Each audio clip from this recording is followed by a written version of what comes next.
नमस्कार। The daily show में आपका स्वागत है। मैं हूं मुकेश कुमार। दोस्तों, प्रधानमंत्री नरेंद्र मोदी इस समय अमेरिका में हैं और वे क्वाड नेताओं के साथ लगातार मीटिंग कर रहे थे। राष्ट्रपति बाइडन थे, उसमें ऑस्ट्रेलिया के और जापान के राष्ट्रपति थे।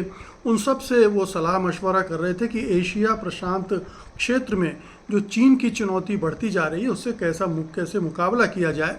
और अमेरिका तो चीन के मुकाबले भारत को खड़ा करने की कोशिश कर ही रहा है, भारत को इस्तेमाल करने की कोशिश कर रहा है और भारत को भी लगता है कि चीन से लड़ने के लिए उसे अमेरिका या पश्चिमी देशों की मदद चाहिए। लेकिन एक तरफ तो क्वाड के साथ वो इस तरह से रणनीति बना रहे हैं चीन से निपटने की, और दूसरे तरफ अगर आप भारतीय उपमहाद्वीप को देखें, दक्षिण एशिया को देखें, तो एक एक करके ज़्यादातर देशों में ऐसे सत्ताएं बदल रही हैं, ऐसे लोग या ऐसी पार्टियां सत्ता में आ रही हैं जो उनके लिए चीन की ओर से ही नई चुनौतियां खड़ी कर सकती है। मसलन अभी बांग्लादेश में उलटफेर हुआ, वहां सत्ता परिवर्तन हुई, हसीना वाजिद को भागकर भारत आना पड़ा और अब जो नई सरकार है वहां पर वो भारत विरोधी रुख तो अपना ही रही है, लेकिन वो चीन की तरफ भी झुकती नज़र आ रही है और पाकिस्तान के साथ भी अपने रिश्तों को बेहतर करते नज़र आ रही है। तो अगर चीन और पाकिस्तान के साथ बांग्लादेश की नई हुकूमत अपने रिश्ते बढ़ा रही है, तो इसका मतलब है कहीं ना कहीं वो भारत विरोधी रुख भी अख्तियार कर रही है। तो बांग्लादेश की तरफ से ये चुनौती है। हम सब जानते हैं कि नेपाल में कम्युनिस्टों का वर्चस्व है। भले ही कम्युनिस्टों के कई धड़े हैं, कई पार्टियां हैं और उनमें आपस में ही टसल चलती रहती है, लेकिन अंदर ही अंदर उन तमाम कम्युनिस्ट पार्टियों का एक भारत विरोधी रुख भी रहता है। भारत से तालमेल करने की भी कोशिश करते हैं, लेकिन भारत के विरोध में भी उनका रुख रहता है और चीन के प्रति उनकी नरमी रहती है, सहानुभूति रहती है। चीन के साथ रिश्ते बढ़ाने की एक कोशिश उनकी तरफ से लगातार देखी जा सकती है। तीसरा पाकिस्तान है, जिसका खुल्लम खुल्ला चीन के साथ संबंध है।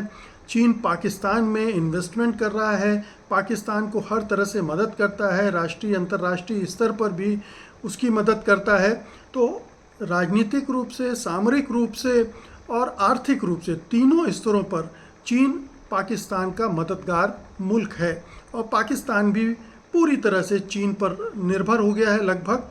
और वहाँ के हुक्मरान बार बार चीन जाते हैं, चीनी अधिकारियों से, प्रधानमंत्री, राष्ट्रपति से मिलते हैं और उनके हिसाब से अपनी जो राजनीति है उसको आकार देते हैं। तो पाकिस्तान, ये तीन देश तो पहले से ही लामबंद हो चुके थे भारत के विरोध में, खुल्लम खुल्ला न सही लेकिन परोक्ष रूप से, और चीन के साथ उनका एक रिश्ता पहले से डेवलप होता जा रहा है। अब ये चौथा मुल्क जो सामने आ गया है, श्रीलंका में जिस तरह से सत्ता परिवर्तन हुआ है और वहाँ वामपंथी गठबंधन सत्ता में आ गया है, नेशनल पावर, पीपल्स पावर सत्ता में आ गया है, उसने भी एक तरह से ये संकेत दे दिए हैं कि कोलंबो का रुख भी भारत के प्रति उस तरह का नहीं होगा जिस तरह का पहले रहा है। और चूंकि इसके नेता भी जो अनुरा कुमार दिस्सानायके हैं वो भी मार्क्सवादी हैं, लेनिनिस्ट हैं और उनका जो सोच है वो भी जाहिर है कि वामपंथी है। और वो अभी श्रीलंका के अंदर जो परिवर्तन करेंगे, जिस तरह की आर्थिक नीतियों को बदलेंगे, उससे तो भारत के हित प्रभावित होंगे ही, लेकिन अगर वो चीन को ज़्यादा महत्व देने लगते हैं, जो कि बहुत स्वाभाविक लग रहा है, माना जा रहा है कि ऐसा हो सकता है, तो एक बार फिर से भारत के लिए एक और चुनौती खड़ी हो जाएगी। हम जानते हैं कि बहुत पहले से श्रीलंका में चीन पैर जमाने की कोशिश कर रहा है। उसने वहाँ पर कई बार भारत के साथ उसका टकराव भी इस वजह से हुआ है और कई तरह से चीन ने श्रीलंका की मदद की है। वहाँ वो अपना एक सैन्य अड्डा तो नहीं कहना चाहिए, लेकिन कुछ न कुछ सामरिक ढंग से अपनी उपस्थिति बनाकर वो अपनी पूरे जो एशिया प्रशांत क्षेत्र है उसमें अपने को मजबूत करने की कोशिश लगातार करता रहा है। तो ये जो 4 देश हैं वहाँ पर उनकी चीन की उपस्थिति ये बताती है कि भारत अगर क्वाड के देशों के साथ मिलकर ये सोच रहा है कि चीन का काउंटर कर लेगा, तो ये एक दूर की कौड़ी अब लगने लगा है, क्योंकि उसके पड़ोसी मुल्कों में ही चीन अगर अपनी घुसपैठ करता है, वहाँ पर अपनी गतिविधियाँ बढ़ाता है, तो उसका पूरी भारतीय राजनीति और सुरक्षा और सामरिक हितों पर असर पड़े बिना नहीं रहेगा। और इसके लिए जो काउंटर स्ट्रेटजी होनी चाहिए भारत सरकार के पास, वो कहीं दिखलाई नहीं दे रही है, क्योंकि वो एक भारत सरकार की जो गुप्तचर सेवाएं हैं, भारत सरकार का जो विदेश मंत्रालय है, वो भाप ही नहीं पा रहा कि कहाँ क्या हो रहा है। बांग्लादेश में सत्ता पलट हुआ, उसे बिल्कुल इसका इल्हाम ही नहीं था, और वहाँ इतना बड़ा परिवर्तन हो गया, और एक भारत विरोधी खुल्ला न सही, लेकिन वहाँ से जो संकेत आ रहे हैं वो भारत विरोध के ज़्यादा हैं, वहाँ वो उस तरह की सरकार बन रही है। श्रीलंका में भी अब यही हो गया। श्रीलंका में भी ये कहना ठीक नहीं होगा कि जो वहाँ की वामपंथी सरकार है वो पूरी तरह से भारत से के विरोध में होगी, क्योंकि वहाँ की जो आर्थिक परिस्थितियाँ हैं उसमें ये उसके लिए संभव नहीं है कि भारत से एक दुश्मनी मोल लेकर वो अपनी देश को चला सके। बहुत जटिल आर्थिक परिस्थितियां हैं, बहुत भयानक आर्थिक संकट है। हम सब जानते हैं कि 2022 में कैसे लोगों ने वहाँ राष्ट्रपति के निवास पर हमला बोल दिया था और रातों रात सत्ता पलटने का खेल वहाँ हो गया था। तो एक चुनौती जो उस सरकार के सामने है, आर्थिक स्थिति को पलटने की और राजनीतिक संस्कृति को बदलने की, जिसका वादा करके अनुरा राष्ट्रपति बनने जा रहे हैं, तो वो उससे निकलकर एक और पंगा मोल लेगी भारत के साथ, ऐसा मुझे लगता नहीं है। लेकिन इतना ज़रूर है कि जितना फ्रेंडली रिलेशन पहले दिल्ली के साथ कोलंबो का होता था, वैसा तो नहीं ही रहेगा। चुनौती तो खड़ी हो सकती हैं। भारत अब उस तरह से श्रीलंका में सक्रिय नहीं हो सकता है। श्रीलंका अपने आर्थिक हितों के लिए, आर्थिक सुधार के लिए हो सकता है कि चीन के पास ज़्यादा जाए। चीन से वो बहुत सारा कर्ज लेता रहा है, बड़ा कर्जदार है चीन का वो। चीन से बहुत सारी मदद भी मिलती रही है, और अगर श्रीलंकाई अर्थव्यवस्था को दोबारा से खड़ा करना है तो चीन इस स्थिति में ज़्यादा है, क्योंकि आर्थिक तौर पर भारत के मुकाबले वो कई गुना मजबूत देश है। तो वो श्रीलंका की मदद करके उसके एवज़ में वहाँ अपना ठौर ढूंढ सकता है। जहाँ तक IMF के साथ जो बातचीत चल रही थी पिछली रनिल विक्रमसिंघे की सरकार की, वो अब उसमें वो उसको पूरी तरह से स्क्रैप तो नहीं कर रहे हैं, संभव भी नहीं है, उन्हें मदद चाहिए IMF की, लेकिन उसको रीनिगोशिएट वो करेंगे और कोशिश करेंगे कि जिस एजेंडे पर वो चुन कर आए हैं उस एजेंडे को भी इंटैक्ट रखें, IMF के सामने पूरी तरह से घुटने न टेक दें और उन वादों को अमल न कर पाएँ। तो ऐसी सूरत में भी श्रीलंका की जो निर्भरता है वो चीन पर ज़्यादा बढ़ जाएगी, अगर वो आर्थिक मामलों में IMF के सामने पूरी तरह से झुकना नहीं चाहता, समझौता नहीं करना चाहता है।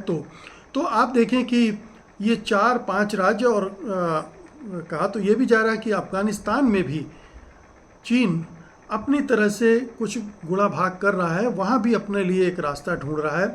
थोड़ा आगे जाएंगे तो ईरान के और चीन के साथ संबंध बहुत ही अच्छे हैं। अगर आप पूर्व की तरफ देखें तो म्यांमार में चीन का प्रभाव है। तो चारों तरफ से भारत अब चीन से घिरता जा रहा है, और ऐसी सूरत में चीन के साथ एक शत्रुतापूर्ण रुख रखकर वो अपनी सुरक्षा सुनिश्चित नहीं कर सकता है। और अमेरिका, ऑस्ट्रेलिया और जापान के साथ जो क्वाड की एक्सरसाइज है वो चीन को इसीलिए एक गलत मैसेज दे रही है, उसे बार बार ये गुट आँखों में खटकता है। तो इसको थोड़ा सा फिर से मोदी सरकार को रिव्यू करना पड़ेगा। जैसे अभी हाल में जयशंकर ने कहा था कि 75% जो समस्याएं हैं चीन के साथ वो रिजॉल्व कर ली गई हैं, उनको सुलझा लिया गया है। तो कोशिश ये होनी चाहिए कि वो 25% जो बाकी समस्याएं बची हैं उनको भी रिजॉल्व करने की दिशा में जाए, ना कि उसके साथ अपनी शत्रुता को बढ़ाने की दिशा में।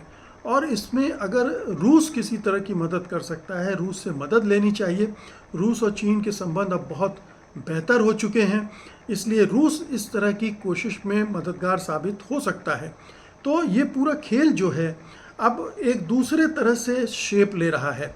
अब ये अंतर्राष्ट्रीय स्तर पर जो गोलबंदी भारत या और अमेरिका कर रहे हैं वो कई स्तरों पर लग रहा है कि बेईमानी होती जा रही है, क्योंकि दक्षिण एशिया के क्षेत्र में चीन की जो पकड़ बन रही है उसका काट न तो जो बाइडेन दे सकते हैं, न ऑस्ट्रेलिया दे सकता है, न जापान दे सकता है। तो उस क्वाड नामक संगठन की अब उपयोगिता भारत के लिए कितनी रह जाएगी, सिवाय इसके कि चीन को ये एक धमकाने के लिए कि हमारे साथ ये 3 बड़े और शक्तिशाली देश हैं।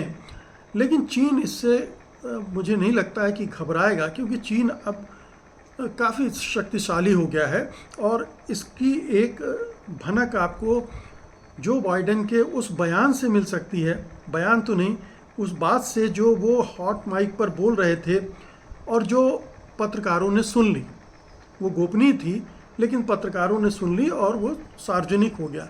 वो कह रहे थे कि चाइना बहुत एग्रेसिव हो रहा है और हमारी परीक्षा ले रहा है, हमारे धैर्य की परीक्षा ले रहा है। इसका मतलब है कि अमेरिका तक चीन के एग्रेशन से, आक्रामकता से अंदर ही अंदर विचलित है, चिंतित है। घबराया हुआ कहना तो ज़्यादा होगा, लेकिन उसे ये चीज़ परेशान कर रही है कि चीन जिस तरह से ख़ासतौर से एशिया प्रशांत क्षेत्र में अपनी उपस्थिति बढ़ा रहा है, अपना प्रभाव बढ़ा रहा है, अपनी पकड़ बढ़ा रहा है, उससे उसको डर लग रहा है, चिंता बढ़ रही है। और वो इन देशों के साथ यानी भारत, ऑस्ट्रेलिया, जापान के साथ उसको काउंटर करना चाहता है। लेकिन ये काउंटर होता नहीं दिख रहा है। जो बाइडेन के बयान से भी साबित होता है कि वो लगातार आगे बढ़ रहा है और वो हम धैर्यपूर्वक उसको देख रहे हैं या कुछ कर नहीं पा रहे हैं, या सिवाय इसके कि कुछ सैंक्शन लगाने की बात हो, इकोनॉमिक सैंक्शन, या कुछ जो उसके उत्पाद हैं उन पर रोक टोक लगाने की, ये सब जो चीज़ें हो रही वो असर नहीं कर रही।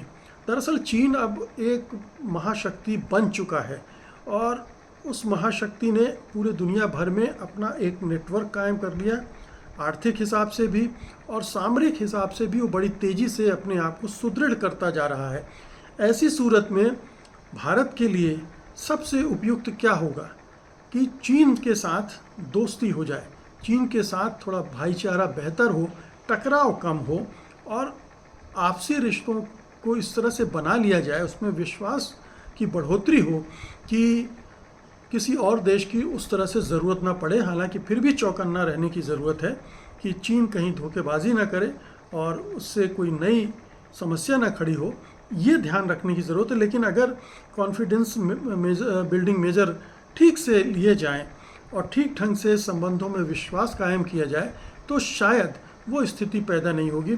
लेकिन अगर बार बार क्वाड की चर्चा होगी, अमेरिका, ऑस्ट्रेलिया और जापान के साथ मेलजोल होगा, उसकी तरफ से चेतावनियाँ, धमकियाँ चीन को दी जाएंगी और उसमें भारत भी शामिल होगा, तो इसका मैसेज ज़रूर गलत जाएगा और इसे निश्चित रूप से बीजिंग एक शत्रुतापूर्ण व्यवहार की तरह देखेगा और रिएक्ट करेगा।